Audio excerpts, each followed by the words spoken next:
Welcome to tonight's Spring Ethics Forum, 1 in 4, the ethics of covering people with disabilities. My name is Jane Kirtley, and I'm the Silha Professor of Media Ethics and Law and the Director of the Silha Center, which together with the Minnesota-Pro Chapter of the Society of Professional Journalists is sponsoring tonight's webinar. All Silha Center activities are made possible by generous grants from the late Otto and Helen Silha, and I'm delighted to report that some of her family, including two of their children, Stephen Silha and Alice Ryman, are joining us tonight. The Silha Center is based at the Hubbard School of Journalism and Mass Communication, and it's part of the College of Liberal Arts here at the University of Minnesota. The Hubbard School Director, Alicia Cohen, was unable to join us tonight, but she sends you her good wishes. I'd now like to introduce Chris Snowbeck, President of the Minnesota-Pro SPJ Chapter, to say a few words on behalf of SPJ. Oh, thanks, Jane.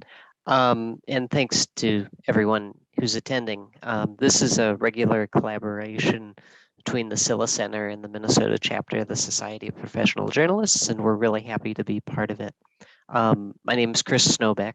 I'm the MNSPJ president this year. I also cover the business of healthcare at the Star Tribune. MNSPJ is a volunteer group. We work to promote the best in Minnesota journalism, and that can be through an educational event like tonight's forum, advocacy on press freedom issues, and our annual Page One Awards. On behalf of the board, I want to say we're really excited for tonight's discussion because it's an opportunity for us all to reflect on sort of how to avoid cliche and to tell stories that are powerful, because all the more powerful because they're true, which seems like an obvious calling, but sometimes in developing stories, we can lose sight of things. A last point, it's been harder to do events like this with the pandemic, and so I'm happy to for us all to be together again, and hopeful that this is the beginning of more good events like this. Back to you, Jane. Thank you, Chris. And just a reminder for everybody that this is also SPJ's National Ethics Week. And if you're interested in other ethics events, you can visit the National SPJ website to see what else is going on. Now back to our event tonight. A couple of announcements and protocols for you all. As you know, this panel and the Q&A following it are being recorded. They will be posted on the Silha Center's YouTube site in due course. Closed captioning is enabled tonight if you would like to use it, and will also be available in the recorded version. We ask that our audience please mute your microphone and your camera. You will have an opportunity to ask questions of tonight's panelists by using the Q&A button on your control panel. Just write your question in, it will come to us. Chris Snowbeck is going to be the question curator.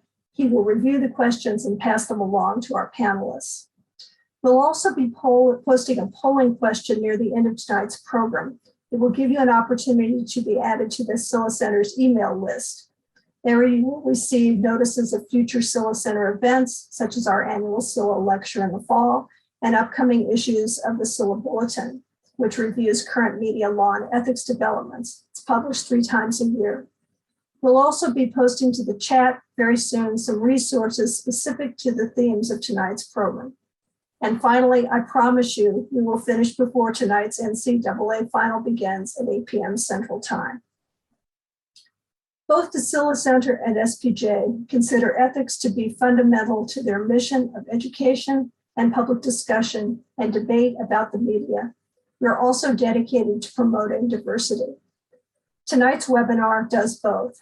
Our topic is the ethics of covering people with disabilities and the issues they face.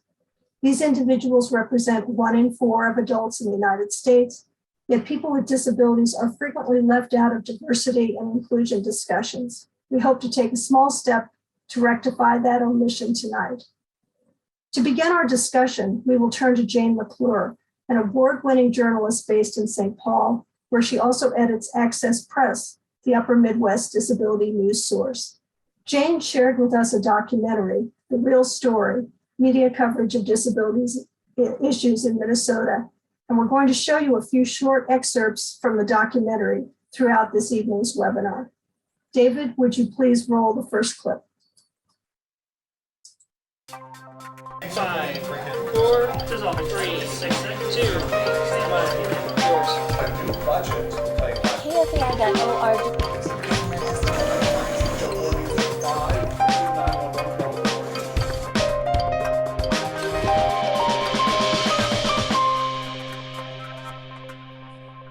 A different radio station every hour. Disabled and Proud is up next. Media stories about people with disabilities have changed over the years, and Minnesota media have often led the nation in responding to the concerns of the disability community and reporting on the issues that affect them. But still, stories that are intended to be inspirational and moving have often rested on popular misconceptions.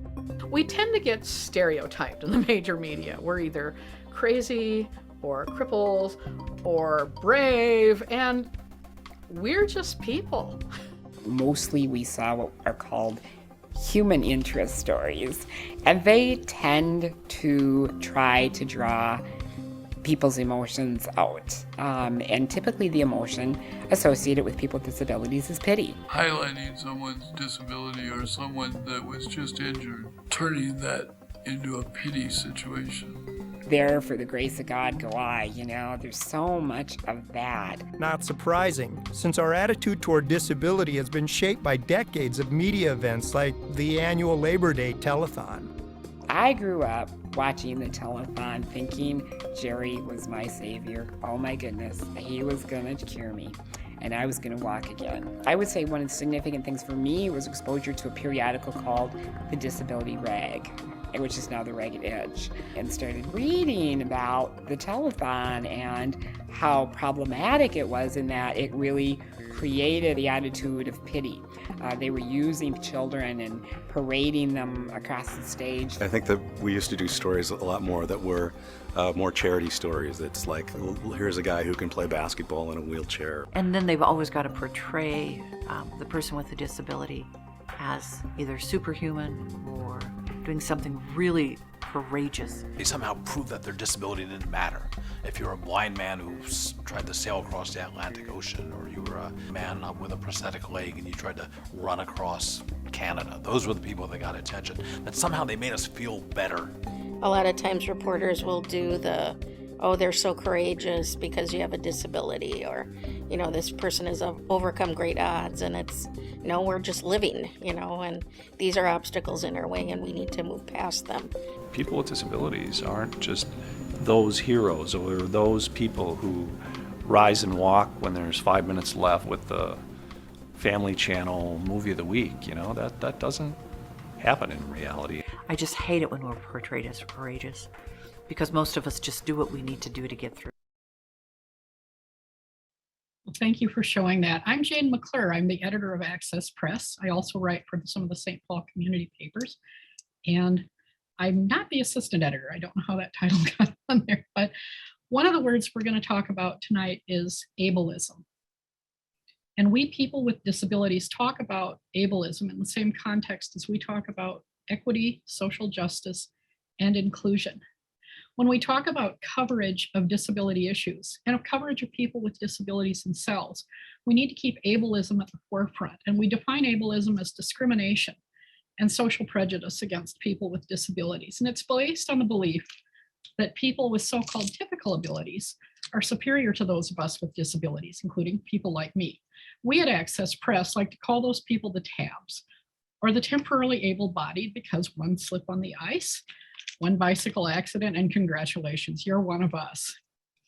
Ableism at its core is rooted in the assumption that disabled people require fixing, and it defines people solely by disability. And ableism is a lot like sexism and racism. It categorizes entire groups of people as lesser, inferior beings, and it includes negative and harmful stereotypes, misconceptions, and generalizations. And I wear two hats here. I am a person with lifelong disabilities. I think I'm up to 6 now. And I'm also a journalist. I've been a journalist since age 12, and last year won my Minnesota Newspaper Association 50-year award. And my contention is the stereotypical coverage of people with disabilities unfairly tags us as lesser beings, and we're relegated to lesser lives. So tonight, let's talk a little bit about how we've historically covered disabilities. And frankly, it's gotten a lot better, but we have a ways to go. wearing the journalist hat, as journalists, we're supposed to be fair. We're supposed to look at an issue, draw forth all sides, and provide readers with information to make their own conclusions. So why then, when we cover issues involving people with disabilities, do we drag out the tired old stereotypes? Why are we emotionally disturbed or suffering or confined to a wheelchair or wheelchair bound, which is the worst? It makes us sound like we're duct taped into the chair and can't get out. I always say that I'm not here to inspire you. I'm here to get through the day and do my work like any other professional journalist, but it can be a challenge. Yet we also, as journalists, have to acknowledge that there are people with disabilities and, of course, audiences that welcome that inspirational coverage, what we call inspiration porn or pity stories. They want to see those stories about people overcoming obstacles and, yes, courage. So how do we balance that? We at Access Press really dislike pity stories. We think you get enough of that in the major media. But we acknowledge they have their audience. We do run stories about people who you might say are inspirational or brave or courageous. But again, we see a lot of that in the mainstream media. So we as a news organization do a lot more with policy issues, process, and things. So let's talk a bit about disability coverage before the other Jane gets the hook on me and hooks me off the screen here. Talk about those issues that come up, and let's set aside our ableism and any assumptions you have. First thing to remember quick is when we refer to the disability community, it's by no means a monolith. There's thousands of disabilities. There's tons of advocacy groups and self-advocates. We get dissension between groups and within groups. There's competition for resources and frankly for media attention. I always say I didn't have kids, I have news subjects. So you throw that all into the mix and you see more challenges. One thing to note is last year, the Associated Press tried to revise and expand its guidelines on writing about people with disabilities or disabled people, and we'll get to that differentiation. The overarching message was avoid worn out stereotypes, don't do pity. That was nothing new. We were like, you know. But then AP was, well, if you're writing about people with disabilities, they gave some choices. Do you do identity first or do you do people first journalism? And the AP said that when you can't determine an individual's preference, use person first language. Then of course, Twitter went nuts and all these self-advocates were, hopping up and down, and as much as some of us can hop up and down. So there's that debate on person or people first language or identity first language. And person first language is language that puts a person before their diagnosis, such as being a person with a disability or disabilities. Identity first language is language that leads with the disability, as in John is an autistic man. And there's a lot of debate among advocates. Person first language, does it reinforce that people are human beings? Well, we're already human. I don't know why we need to say that. We're not robots. But there's also the argument that with identity first language, how do you deal with that if somebody doesn't want to self-disclose their disability? How do you deal with that when you have parts of the disability community that speak of themselves as this is disability culture? That's especially true with the deaf community. We have people who speak very strongly about deaf culture. And how do you handle that as a journalist? So a good guide for those of us who are writing about disability is at Arizona State at the Cronkite School of Journalism and Mass Communication, and it's the National Center for Disability Journalism. And they throw out some pretty good guidance. Refer to disability only when it's relevant to a story. I might be in a wheelchair. I might be mad about airport noise. My disability doesn't matter. Keep self-disclosure in mind. Self-disclosure is really big. Some people don't disclose disabilities. You could lose a job, you could lose volunteer opportunities, housing, you could lose a lot, and it has happened. The world wasn't built with people with disabilities in mind, to keep remembering that. And we hear that because the world is ableist. And again, that's why people keep disabilities quiet and they don't self-disclose. When you can, as in anything else, ask people how they want to be described. Ask what their diagnosis is. I live with 6 disabilities. And I don't know if you'd want to list them all in a story if you wrote about me, probably not. But maybe somebody wants to disclose and say, I am an adult with mental illness, or I am someone who lives with rheumatoid arthritis. So keep that in mind. Another big thing is avoid made-up words, which we're just infamous for in the disability community. I get press releases with diverse ability and handy capable, and I have to not stick my finger down my throat because I find that really annoying. We do get a lot of people who want made-up words. We also hear a lot of acronyms, which means I'm constantly getting out the Urban Dictionary and saying, you know, that means a dirty phrase and we can't use it in the paper. Avoid using words like disorder, impairment, abnormality. Be really careful with the word special. I know people who are just like, Jerry Lewis telethon, when you describe them as special, even though we have a very established special education system in this country.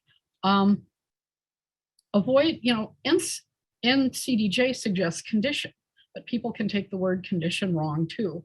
There's no universal agreement on how to use these words. So proceed with caution. And there's really no good way to describe a condition. We hear high functioning, low functioning, but some people consider those offensive. Severe disability might be seen as a judgment. Again, proceed with caution.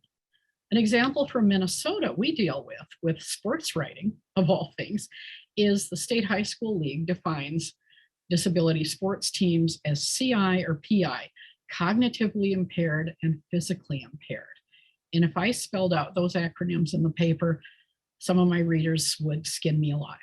And remember too, though, with covering disability, a derogatory word or phrase can be used if you use it in context. I worked with a woman at Iowa State many years ago who wanted to clean up people's quotes, and no, we don't do that. But you use the word retarded. We do a history note at Access Press, and we do use that word if it's in a historic context. But be sure when you're using those words and phrases that it's important to a story. So I've thrown a lot at you, and I look forward to questions. And I look forward to, having people put in some thought. But the bottom line is, writing about disability is complicated. It requires a lot of sensitivity, and that's a must for any form of journalism that involves people, which is what most of us write about. And if you're in doubt about how to refer to a person, ask that person. And if you can't ask the person, don't avoid writing about disability. Just use your judgment, do your best, be fair. And think too, for the journalists listening tonight, think about the stories that aren't getting covered. Think about the policy stories. Think about what's going on at the Capitol, at City Hall. I write a lot about communities that want to eliminate cars and driving. And as somebody who walks a lot and used to be a bike commuter before bike commuting was cool, that's an important thing. But there's also the issue that if you take away all the drive-through services, maybe you're taking away my ability to get food, my ability to get medicine, my ability to do banking if I don't walk. Think too about, how even with the Americans with Disabilities Act being more than 30 years old, how we still have a lot of places that are not physically accessible, or, well, it is accessible, but you go around to the back. And, that's a whole nother thing there. So again, look forward to the discussion, and, keep things in mind about maybe stories you'd want to cover as journalists. Keep in mind that in Minnesota right now, we have a personal care catastrophe. We have people not able to live in their own homes anymore, people with disabilities, people getting moved into nursing homes, group homes, or even back home with family. We've had people die because of lack of care, but it's not a story that's well covered other than by the disability press. Thank you, Jane. Our next speaker is Scott Libin. Scott's a senior fellow at the Hubbard School of Journalism and Mass Communication. He's former news director at WCCO and KSTP TV here in the Twin Cities. and he's the former ethics chair of the Radio Television Digital News Association. Acronym is RTDNA. Before Scott begins, I'll ask our technician to roll the next 2 clips, and then we'll go straight to Scott. Confined to a wheelchair is my personal favorite. Words that depict people with disabilities as victims, sufferers, and sad figures, either in the media or in daily use, send a message of exclusion. The one that makes me bristle more than anything is when somebody just says, "Oh, you're acting retarded." When the word retard is used, even in a joke, the focus of what people see changes. People see a disability, not a human being with feelings like theirs. So our choice of words really does matter. Crazy, insane, demented. Pretty much the images that you get in the media are that people with a mental illness are violent. And actually, it's a very, very tiny percentage of people with a serious mental illness that are violent. People with a mental illness are far more likely to be victims than perpetrators. Yeah, clearly, it makes sense to let people speak for themselves. Being a self-advocate is a benchmark now of the community in which we live, that people are encouraged to speak out for themselves. And television can do a really effective job of amplifying those voices. This is how it works. This is how your knowledge or your information is spread. We are a sponsor for KFAI Radio's Disabled and Proud programming. More and more programs are popping up that have a slant on disability topics. We try to cover anything that pertains to disabilities. I think it matters to both the disability community and in the non-disability community. I think radio is one of those media that really promotes empathy, and what I'm trying to show in my work is the humanity of the people who are telling these stories. Hi, everybody. I'm Scott Libin. I am not the expert on this issue, the Jane McClure is, and I've already learned a lot tonight. I hope that our conversation will enlarge to include many of you, but I am a longtime student of journalism ethics, and I'm interested in this issue in that context. I think it's important that journalists bring to their coverage of those with disabilities some of the same skills and values they apply to reporting on other traditionally marginalized communities. And that means neither making assumptions based on stereotypes, nor treating people with disabilities as some exotic species, as we've heard.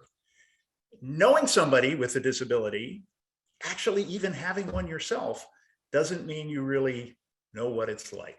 That's my belief. I'm also here, not enviably, to answer for television news, in which I've spent much of my career. Visual journalists, particularly television journalists, need to avoid overemphasizing disabilities that are easy to visualize, such as people who use wheelchairs, at the expense of more fully covering a range of disabilities, some of which are not as conveniently apparent to the naked eye. I guess last for now, I would say words matter, and decisions about the best way to describe a person or a disability are not always as simple as just asking. But asking is a really good start. Ultimately, journalists need to make their own informed decisions about language. They should be prepared to explain how and why they've made those decisions based on accuracy, based on clarity, based on consistency, and based on editorial independence, as well as minimizing harm by showing respect for those they cover.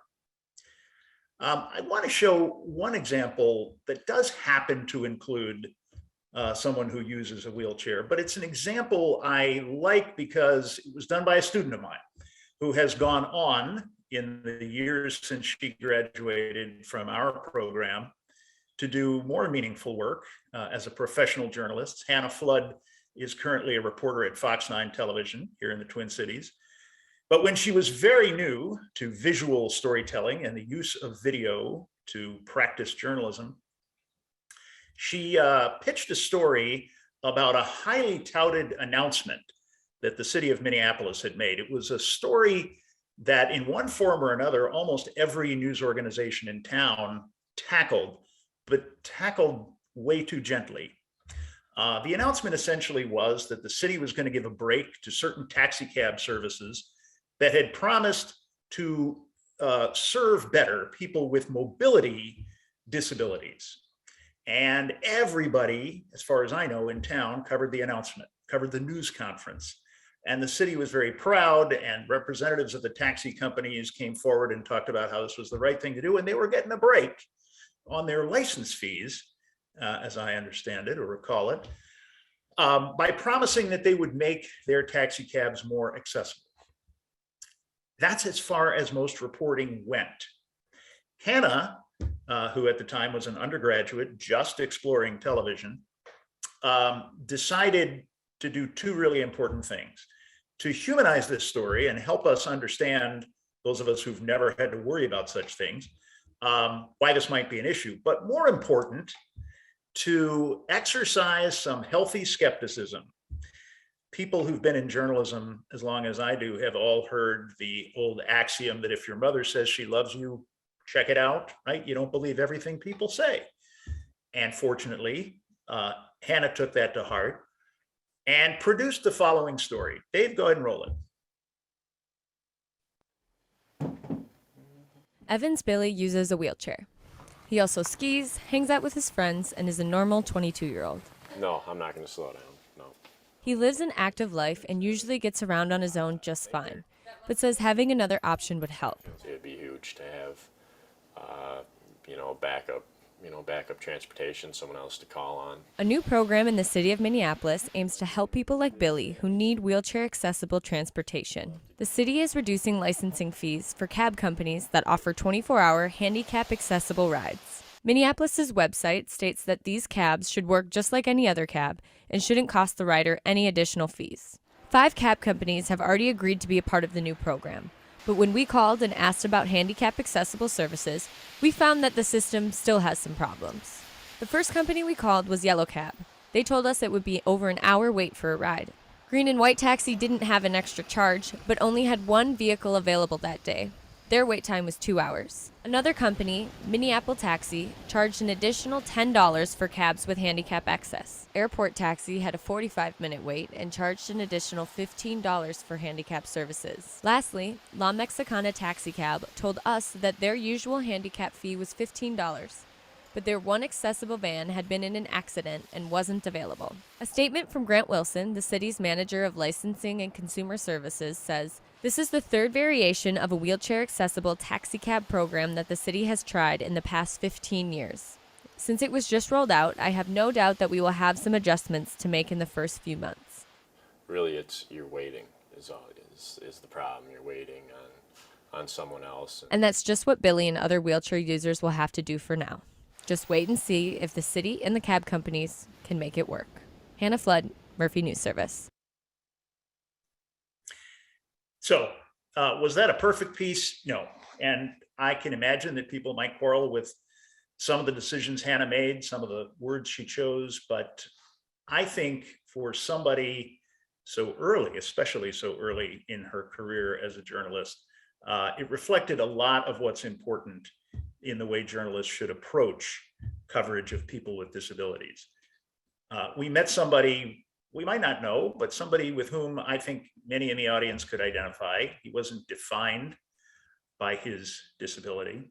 And he and other stakeholders in this issue deserve the kind of enterprise, the kind of self-starting journalism that Hannah, with about 3 months experience, brought to this story.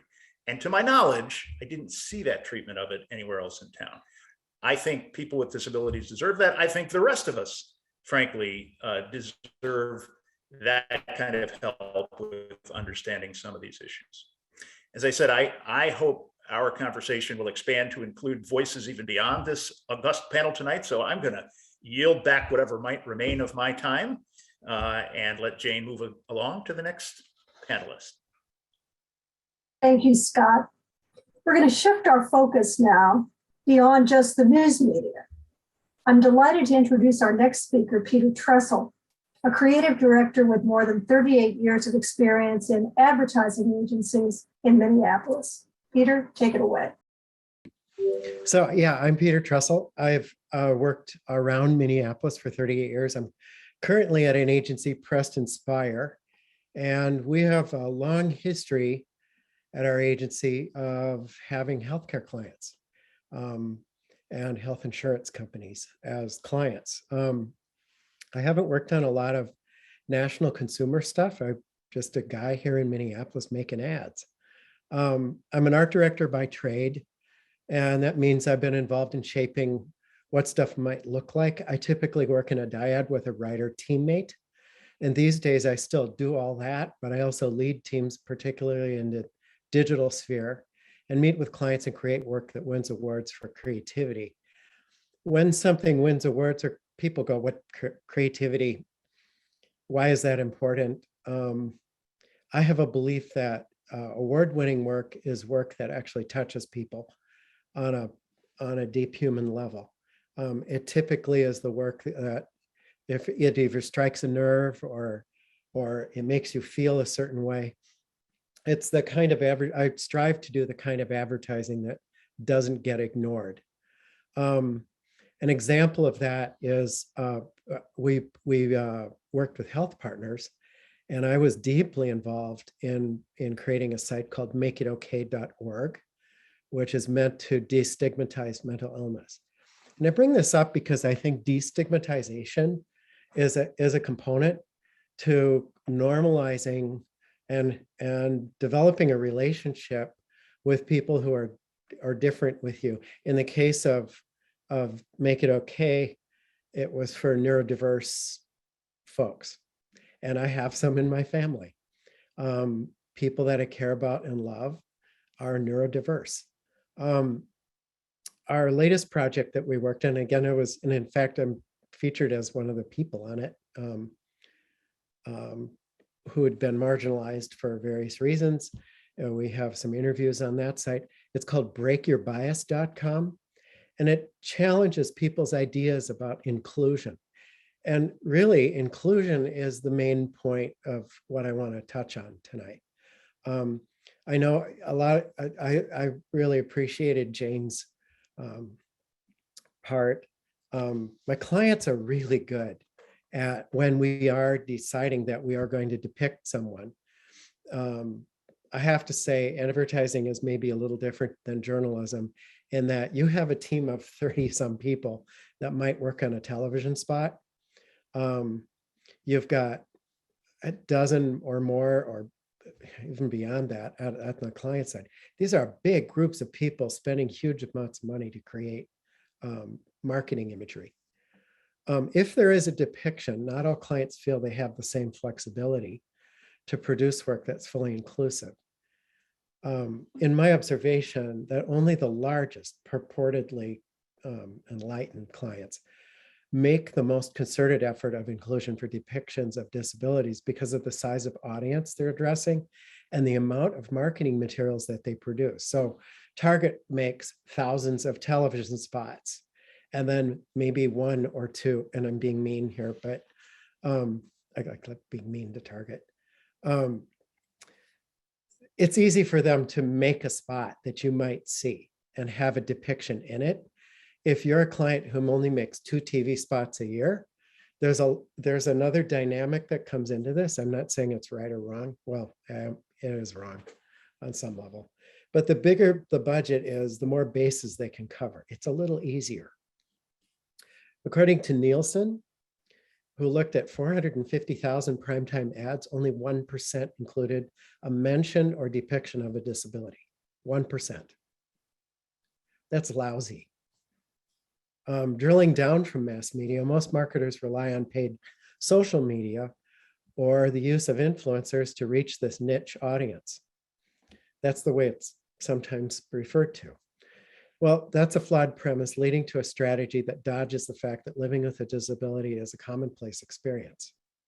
Very commonplace. My uncle had, he died recently, he had CP, and was really close to him. I got to see that up front. Over, I'm 61 years old, and he just died a couple of years ago. This has been in my life the whole time. So I sit in these meetings at an ad agency, and people treat it as if it's a rare, strange thing. Again, I think treating it as rare is a form of stigmatization. It's creating a sense of the other, and I think that's a huge mistake. What drives these depictions? The people hired to promote a product or service are chosen for their relevance, believability, and skills. Actors, basically, to create affinity for brands. Some clients have stated goals for inclusion. Some look solely at who's the target audience. And while those things aren't mutually exclusive, often they're seen that way by marketers and to develop audience profiles that by nature are meant to focus attention on a primary target. When you're focused on a single target, that's a definition of an exclusion. How do we address this? One way to do that is to change the strategic framework where a better audience persona is created, one that includes a richer picture of the consumer. It's not a single person, it's a range of people. That richer picture could or should probably take into account the prevalence of disabilities in everyday life, either for that consumer or for someone who's part of that consumer's life. And that's I think that's a good starting ramp for if you're at an ad agency or you hope to be someday. Start with including people who are part of that person's life. Evaluating depictions when they do occur, follow along a continuum. The way I tend to look at them in the 1% of the time it happens is when I see something, I try to evaluate it, whether it's exploitative versus empowering. And then I look at the role. And the role it's either the main story. So you're watching the Olympics, there's a McDonald's commercial, it may be somebody in the Paralympics or something like that. That person plays the main role. And then you look at, okay, this person living with a disability is playing the main role. Is it a depiction that's, there's exploitation involved in this role or empowerment? And that's really the conversation to have. The other way it is a person is just part of the story. Is this person's portrayal exploitative or one of empowerment? In a TV ad, there aren't a lot of background people. If you watch them, it's a little different dynamic than maybe journalism. Anyway, the bottom line, if clients and agencies were better educated, I think, about the prevalence of disabilities, they would work harder to include them.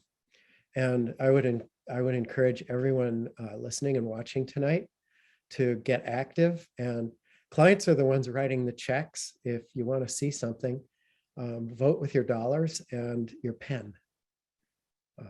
Thank you very much. Thank you, Peter. A lot of food for thought there. Our final speaker tonight is Sophia Schmaltz. I've met Sophia just within the last couple of weeks. She's a first-year student enrolled in the College of Liberal Arts here at the University of Minnesota, and she has dyslexia. Before Sophia begins her presentation, we have a final clip to show to you. David, if you could run that, and then we'll go right to Sophia. The media, that mix of constantly shifting voices, images, words, and music, is a potent cultural force for good or ill. As far as the disability community is concerned, we're seeing clear progress, greater understanding, and new respect. But is it realistic to expect the mainstream media to cover disability issues with the breadth and depth we demand? Grassroots, community-based media plays a critical role in providing current information and first-person accounts, ensuring we move beyond the stereotypes and report the real story.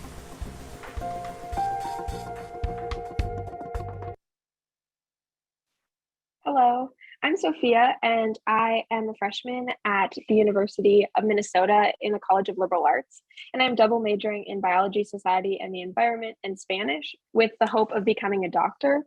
And on top of that, I'm also dyslexic.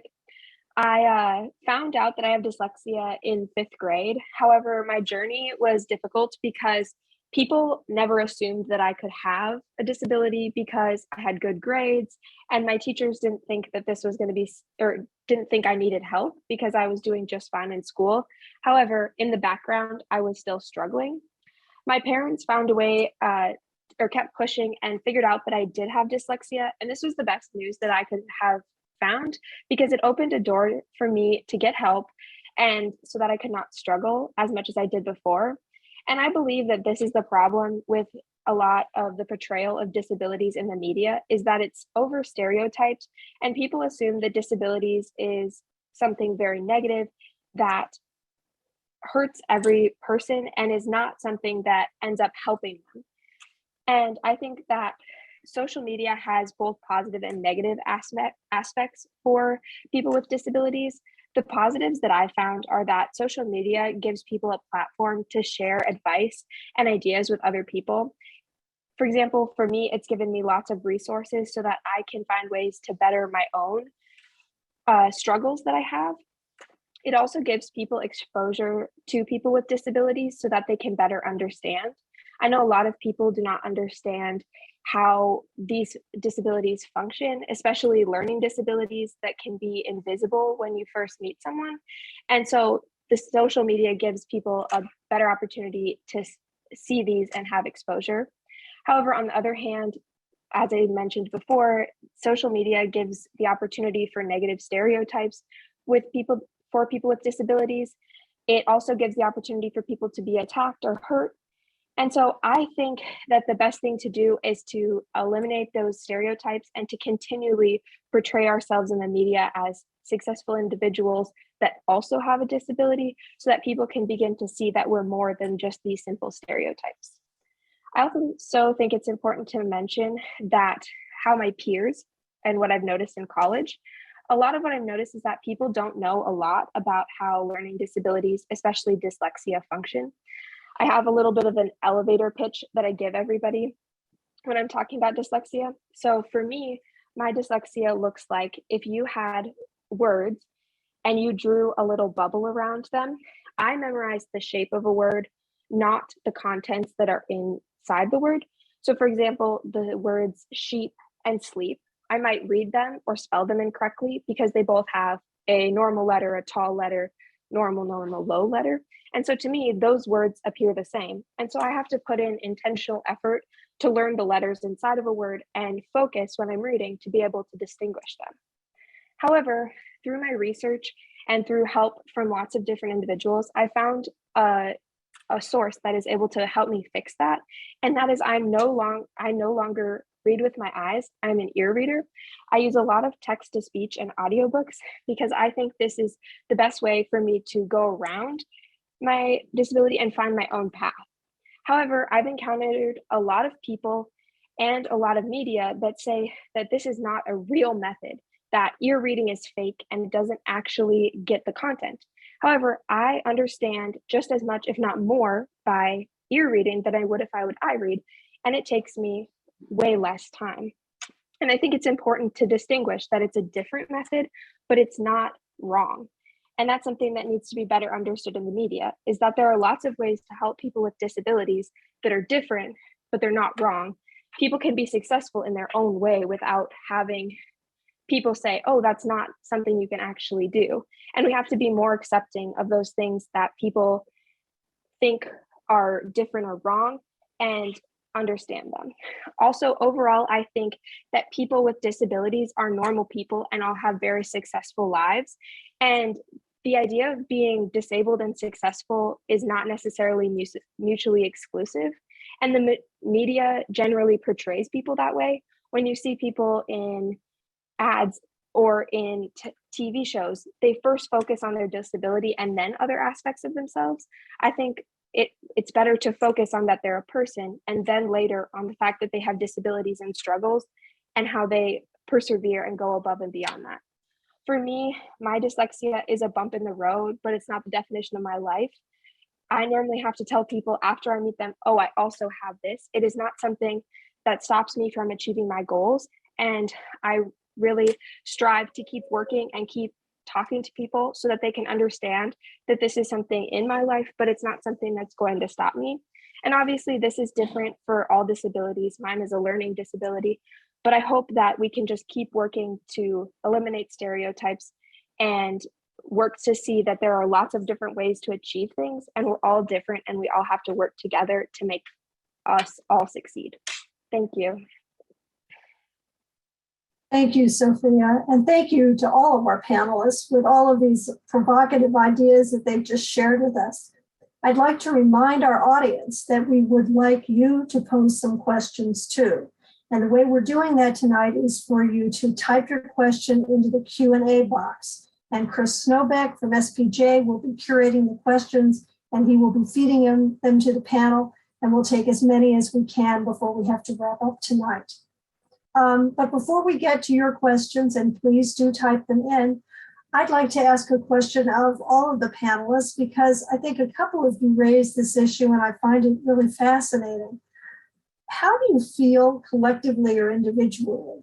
Sophia was just talking about the issue of the great successes that those with disabilities can achieve. And I'm thinking that during the Olympics in the last few weeks, we saw a lot of commercials and what I would call infomercials about wonderful athletes who achieved a great deal despite their disabilities.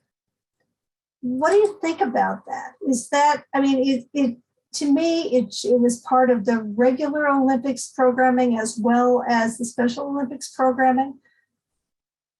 Does it create a distorted image that anybody can be an athlete? I just am curious to know what you all collectively think. Scott, we're spotlighting you, so I guess you get to start. Okay, that's a dangerous thing to do. Here's where I will say something, I'll try to keep brief in defense of media. This isn't easy. I guess I want to communicate to my fellow journalists and recovering journalists like me that, you know, like any skill involved in our craft, your work in this area improves with diligence and practice and time.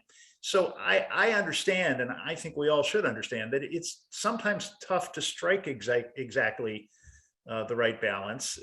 It is possible to go too far toward inspiration and, you know, verging on the sort of pity that I think we've heard tonight is not the goal here. I wouldn't want journalists to feel that this is just too tough for me to take on and I'm not going to try. We all make mistakes. The key is not to make the same mistakes over and over again, and to learn from those mistakes when we make them, and to be open to feedback, to be willing to exhibit some transparency and talk about how we make our decisions so that we can learn from the response we get. Anybody else? Peter? Yes, please. To that? Yeah, because the Olympics are full of ads. First of all, something has to be pretty bad for me to not like it. And it's really, really easy to get critical about a particular ad. The thing that I look at is,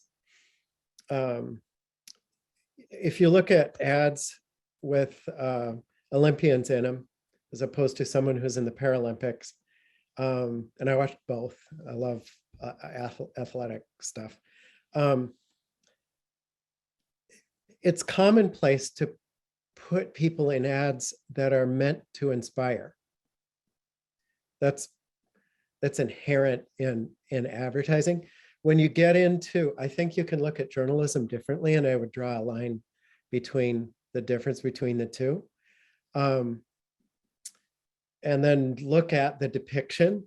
And an example is, I thought that the MasterCard commercials are pretty good. I felt inspired by the stories. It didn't feel pandering to me. And I I looked at people who were differently abled than me. The Vikings defensive line is differently abled than me.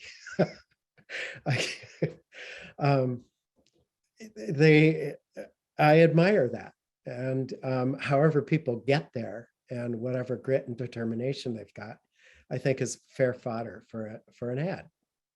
I think for me, going back to the question about us collectively, I think that I always talk to people, and when I hear that they have these same problems, I try to give them advice. And I know that we all individually have different issues and different struggles, especially with dyslexia. Everybody has a different way that they struggle.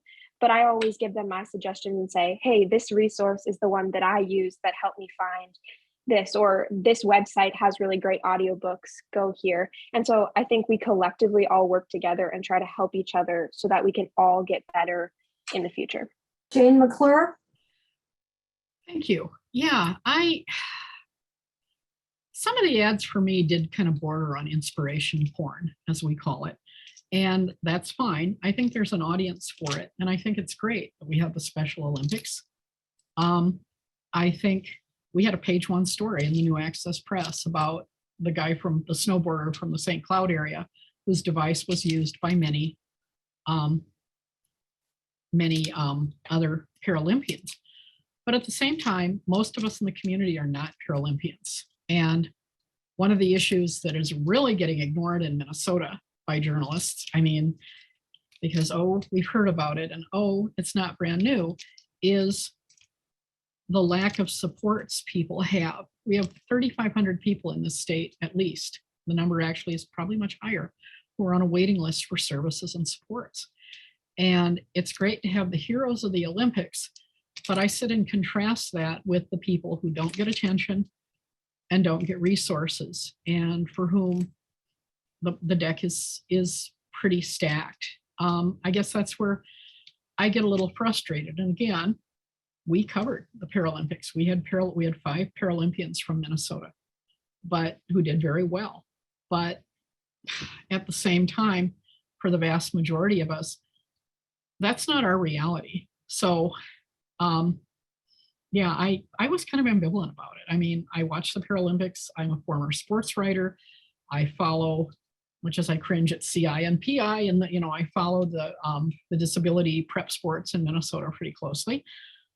But yeah, there's always, to me, as somebody who writes mainly about policy, there's always that in the back of my mind about, this is the reality for so few. Thank you, Jane. And Chris, I'm going to ask you to start feeding our panels some of the audience questions, because we have plenty of them lining up and not a lot of time to deal with them. So please go ahead. Sure. Thanks. Can you hear me, Jane? Okay. The first one just came in, and this was for Jane McClure. In your experience, what is the best way for a journalist to develop or approach sources in the disabled community in a respectful and inclusive way? Talk to us like you'd talk to anybody else.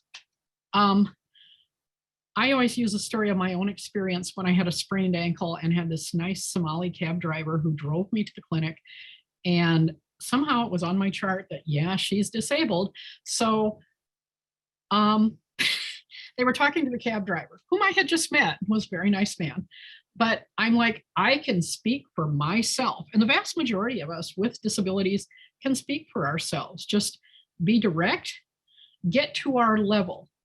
Do that physically. If I'm in a chair, maybe you're going to have to crouch down a bit if you're tall. If you listen to us speak, if we're verbal, and try to relate to language. Don't be afraid of us. I mean, it's really, I live with mental illness among the many disabilities I have. I'm, as Sue Abderholden said in the documentary, very few of us are violent, but you really kind of see it at the Capitol. And I'd have to say the broadcast media have gotten a lot better in approaching people and talking to people themselves instead of the leaders of the organizations. But just relate to people. If you're a good journalist, or if you're trying to become a good journalist, read people. and get to their level. We all might, on this panel, might talk very differently than we talk to someone with Down syndrome, for example. We might talk differently to, I mean, you couldn't talk to me when I was a little kid. I had years of speech therapy. And you wouldn't have understood a word I said, but just read the person, read the situation. Got it. Thank you. Another one, and this is for anyone on the panel. The question is, where's the line between telling someone's story and holding them up as inspirational? How did each of you feel about the portrayal of the man in the segment about the taxi service? I liked it. I thought the reporter did a great job, and I think that really portrayed a situation we live with every day. Now, if they had had, you know, something where the taxi magically appeared, or the guy got out of his chair and walked, yeah, then I might have a problem with it. But I thought the portrayal was pretty spot on. In fact, one of our former writers at Access Press was one of the ones who brought up the taxi issue. And the story for all you broadcast journalists out there now is, with Uber, we're losing the taxi services, and most Ubers are not accessible.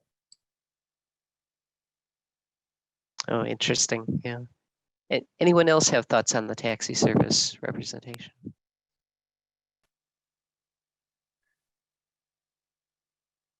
Oh, well. Well, I'll just. I already said I was happy, very happy with Hannah's work, and thought it showed a lot of the things that I believe belong in such stories. But I have a clear bias here. I wouldn't have chosen that story to display tonight. Got it.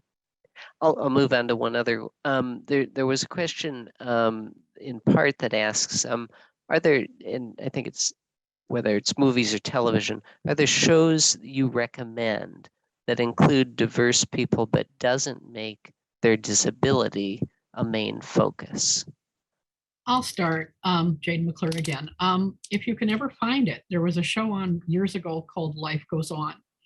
And there was a character with developmental disabilities, and the portrayal was really spot on. I like shows where the casting is kind of what they call disability blind. And, you know, you can have somebody in a chair and that's maybe not the main focus about them. But I'll be frank, I cover a lot of evening meetings. I don't watch a lot of TV, so I'll shut up. Anyone else on the? I'm way back. I'm on almost all these questions about a depiction or not. I draw a strong distinction between journalism and advertising, first of all. And second, I'm grateful for any depiction that I see in paid media, like advertising. The clients are so scared, it's hard to get them to do anything. And the statistics prove, if you're looking at 450,000 primetime spots and only 1% have a depiction, they're panicked about how to do it right.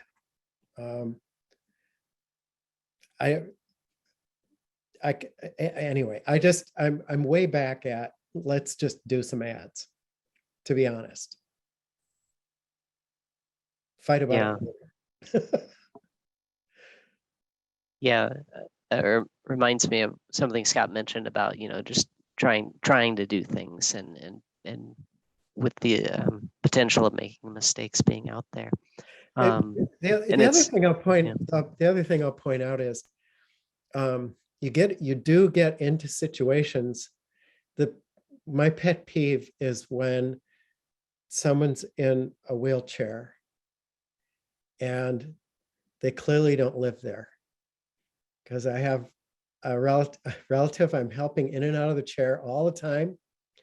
And when I see these, the thing that drives me nuts is when I see someone in a wheelchair who looks like they could sprint the NFL combine, you know? And so authenticity is important.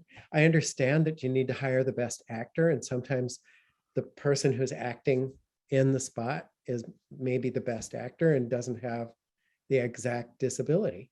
That happens a lot. Other times you're showing a real person who you identify and you say, this is the person.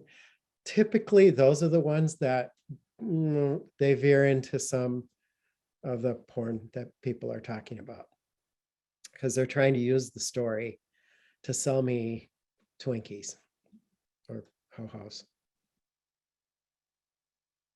Fair? I'm really funny in real life. Thanks. You're funny on Right. Zoom too.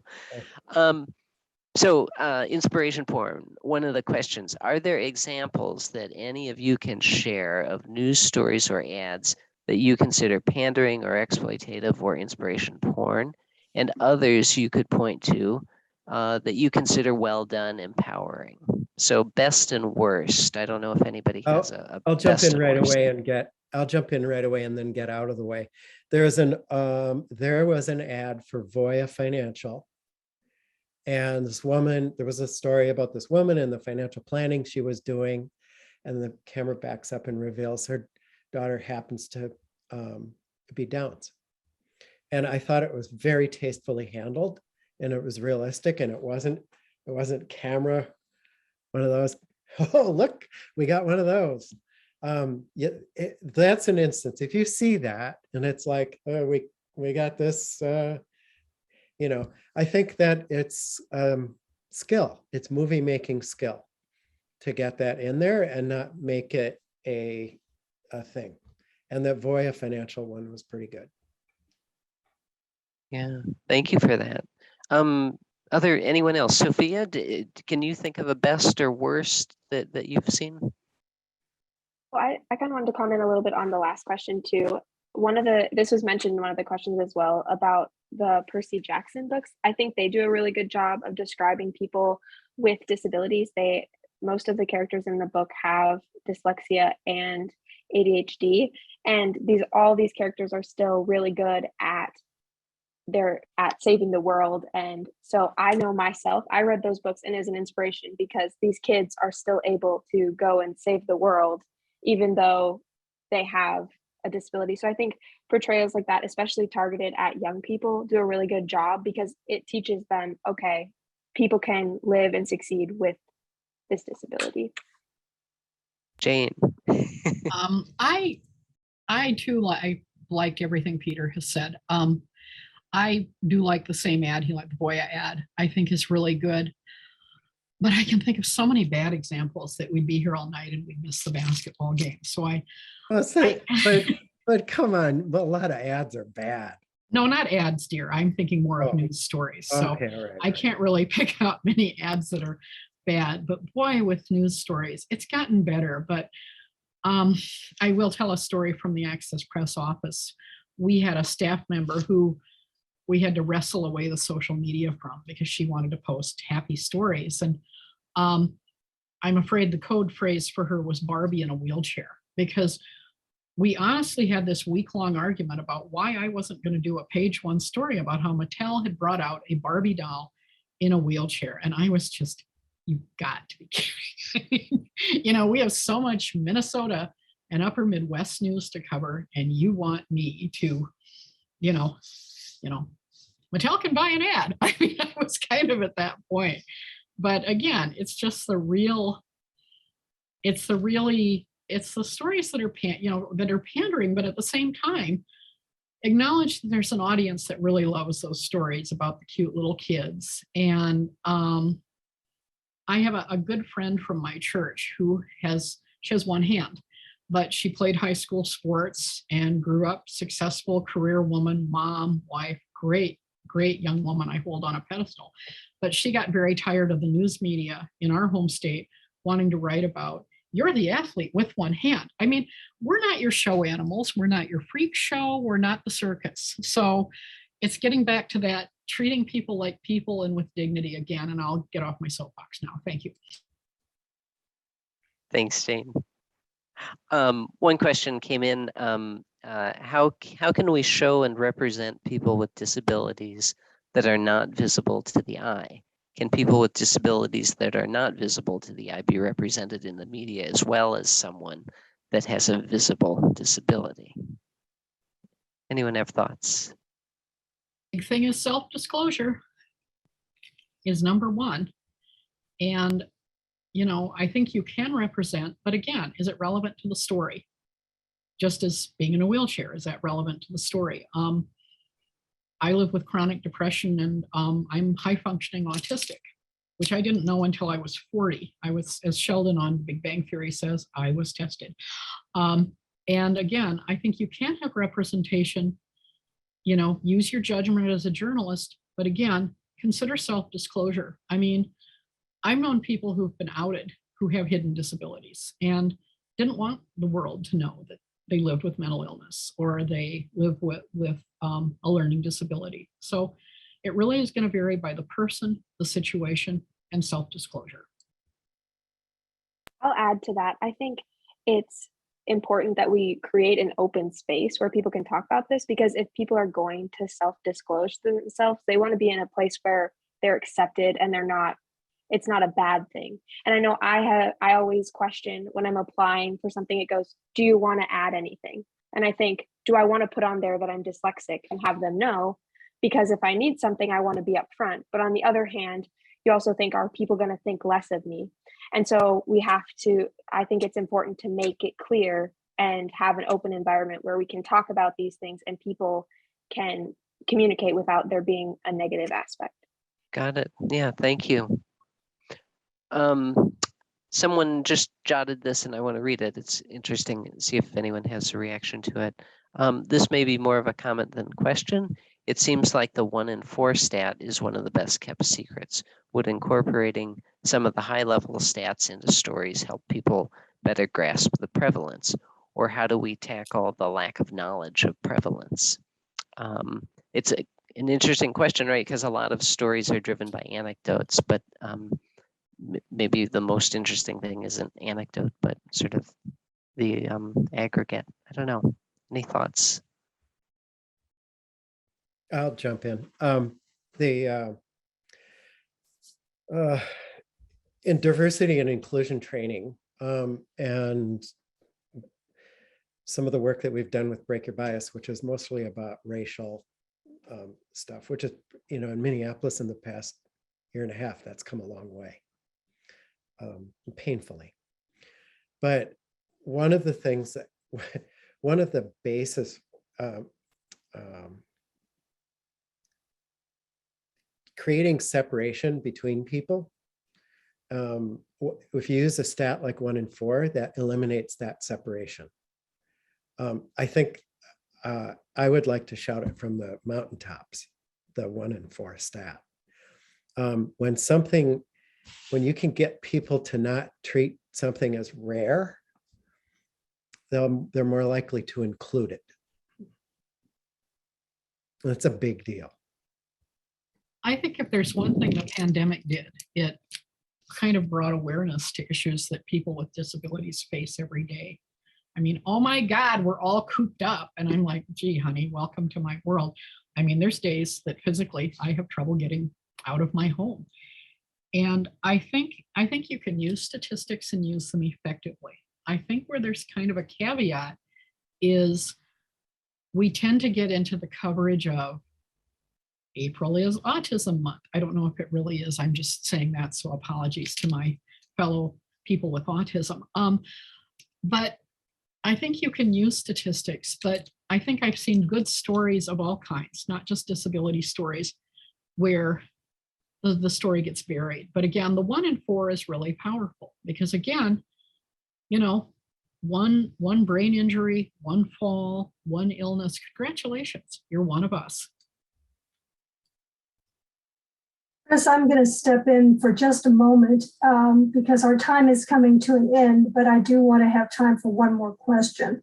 Before we do that, though, I want to thank our Zoom technician, Dave Lindeman.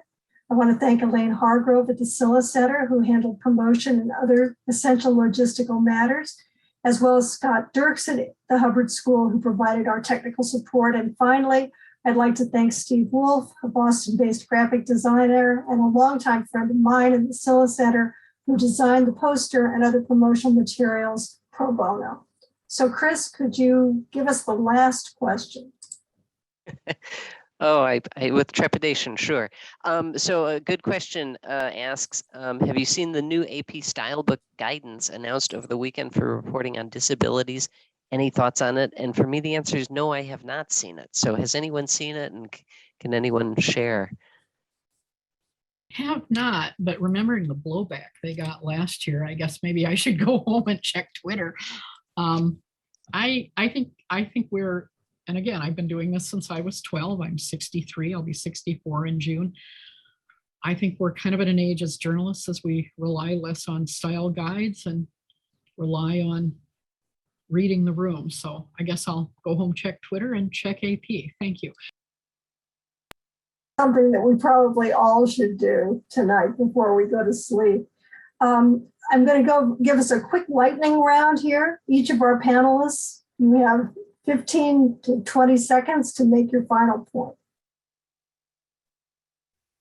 And we'll start with Scott Libin because we haven't heard.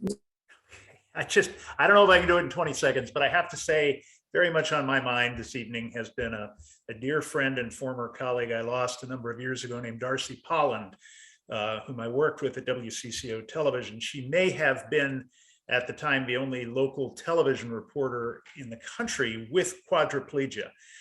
If everybody had the privilege that I had of working with somebody like Darcy, who would not tolerate pity, who would not be anyone's poster child, but who would outwork anybody in the room, the need for this conversation would be greatly diminished. I'll always be grateful for that experience. I just hope that everybody can have an experience like that someday. Scott, thank you for that. Darcy was exceptional, and we very much miss her in this market, certainly. Peter? I don't really have any closing comments except for that I want to thank you all for inviting me to participate in this. I feel like this is Minnesota, so it's duck, duck, gray duck. I feel like I'm the gray duck. And I learned a lot, and it also reinforced in a super positive way. It reinforced a lot of things that we're already doing at our agency. We work with UCare. We worked with health partners. We work with Medtronic, Catholic Health Initiatives, a number of other health systems, Blue Cross and Blue Shield. And the language that you use words are very important. And tonight gave me confidence that we're headed in the right direction. That's such a positive message. We know you're a creative advertising kind of guy with a message like that, Peter. Sophia.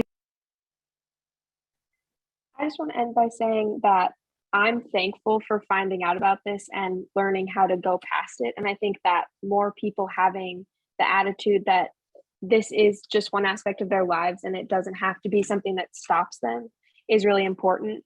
And I hope that I can achieve my goals and then help to advocate that disabilities are not something that stops you, and to hopefully make the whole environment better. Thanks, Sophia. And really thank you for joining us tonight. And Jane McClure, you get the last word. Oh, I always get the last word. Anyway, I'm not from Minnesota. Thank you to the panelists. You were all great. Thank you to everyone who's tuned in. I'd like us to get to the point where we didn't need a disability newspaper and we had much more mainstream coverage of our issues. In the meantime, if you're a journalist out there and you have a question about disability coverage, no question's a stupid question. Give us a call at Access Press, shoot us an email. Thank you. Thank you, Jane. And thank you, all of our great panelists. And thank you to our audience for joining us for tonight's Ethics Forum. Again, sponsored by the Silha Center and the Minnesota-Pro Chapter of the Society of Professional Journalists. We hope to see you again soon at our other events. Good night.